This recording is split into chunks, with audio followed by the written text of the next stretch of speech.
Good Monday morning. I'm Mike Courtney, and this is Monday Matters, where every Monday we talk about something that hopefully helps your life to be happier, healthier, and perhaps a little bit holier. I have found myself, before we get into what we're going to talk about today, I found myself in a real teaching role. I enjoy that. It's just something that's come to me at this stage in life. I began about a year ago as the teaching pastor at our church. That means that on Wednesday nights, I teach our church, or we're currently doing a little series on spiritual gifts. And in August, we're going to start a 13-week series on the Revelation. That's really new to me. I quite honestly, in all these years of ministry, I've never taught specifically on the entire book of the Revelation because I'm a little bit lazy and like to double dip. Also on Tuesday morning or Thursday morning, I teach a men's Bible study of a group of about 25 men or so that we have met for, some of us, 15 or 16 years. That's not so much teaching as it is kind of herding cats.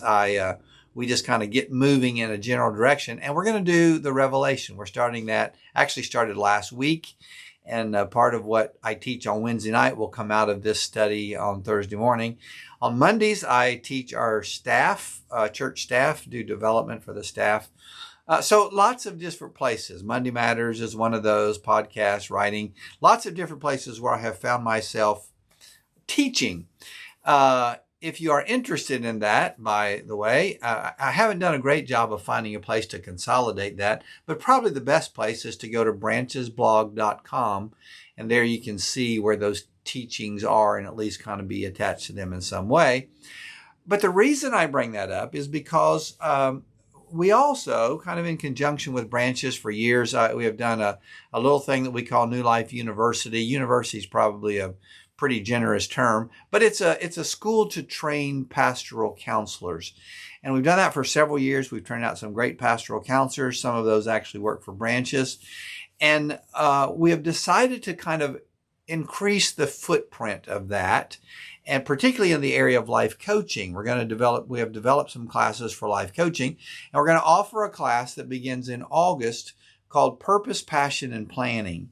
And it's really kind of an introductory to life coaching. So it's for someone who wants to know more about life coaching, but it's also a great class for someone who's just kind of stuck and trying to make some good decisions, find direction in life, those kinds of things. I think you'll enjoy it. I think it'll be good. It's going to be begin the first Monday night in August. We'll go from 6:30 to 8 for 5 Mondays.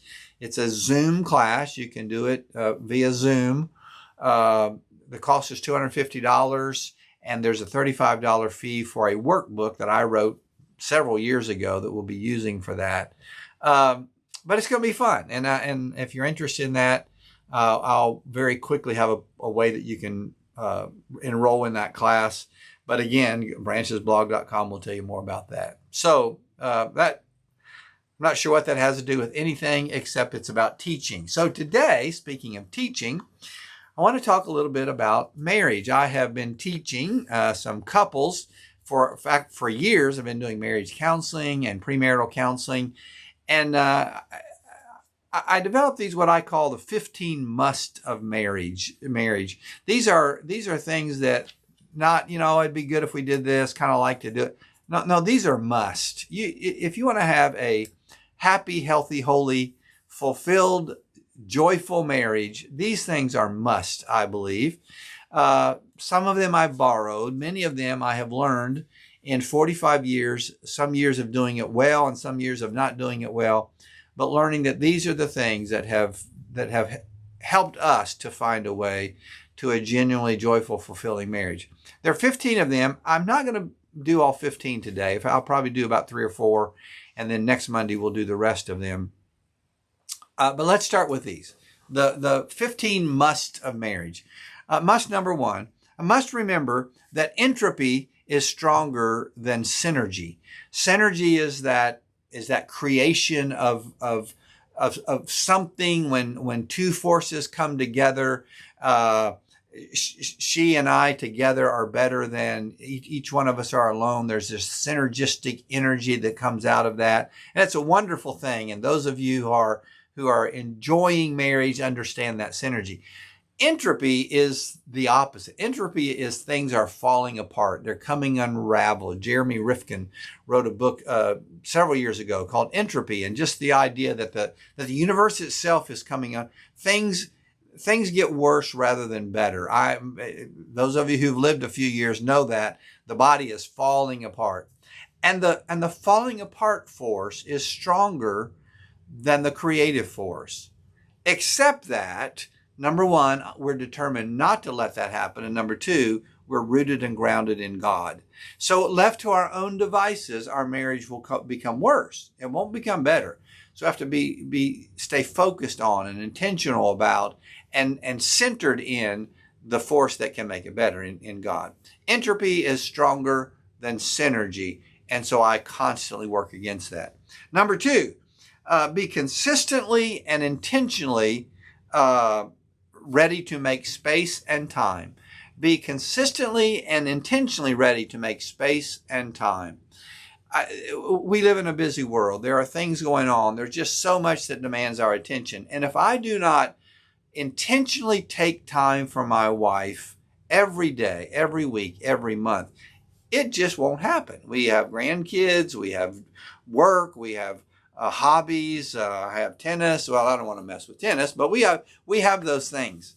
And it is so important to be very intentional about creating space and creating time for us to be together. At the beginning of the month, Doris and I will sit down with the calendar and mark all the things we have to do. But in that, we will say, okay, on this day, this afternoon, we're going to have a date night. On this morning, we're going to go out to breakfast. And then if someone says, hey, can I meet with you Thursday morning? I say, no, I'm sorry.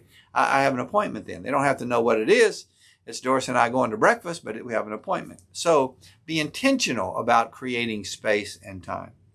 Number three, foster mutual admiration and respect. We can love one another and not respect one another or not admire one another. And with entropy and with the lack of space and time, love is not enough. And so I make every effort to nurture, to foster a deep admiration, a deep respect for my spouse. I want to be candid. When Doris and I married, that was not the case. And we thought that was okay. We thought that worked all right. But it didn't. And I did not respect her. I loved her. I didn't respect her. I didn't admire her. But man, our marriage started out like this, and now it's like this. I mean, down through the years, she has my deepest respect and deepest admiration. Nurture that, foster that, make that important. I'm going to stop with this one. Number 4. Next week we'll pick up and hopefully do the last 11. But number 4, make your marriage your primary relationship. Primary relationship. Obviously, your relationship with God has to come first. After that, nothing takes precedence over your marriage. And that sounds pretty obvious, but we don't do it. I'm going to take this. Right now is just a season where I've got to give my life to my job. Right now, the kids demand all my attention. There are things that become more important than your marriage. It cannot be. Make your marriage your primary relationship. Now, there might be times, there might be seasons. Right now, look, I know we're struggling to find our time because the kids are young, but we're intentional about that. We talk about that. We know that that's the case. In my heart, my marriage comes first. I had a pastor who used to say, your children will grow up and leave you, your parents will die and leave you, and someday you're only going to be left with that person that you're sitting in the room with right now. Make your marriage your primary relationship. Well, these are 4 things that I think are must in helping you have a happier, healthier, and holier marriage. I'm going to post those on thebranchesblog.com. By the way, I did this whole thing this morning, posted it, and found out there was no sound. So number 5 would be make sure there's sound when you're making a recording. God bless you. Have a great day, and I will see you next week.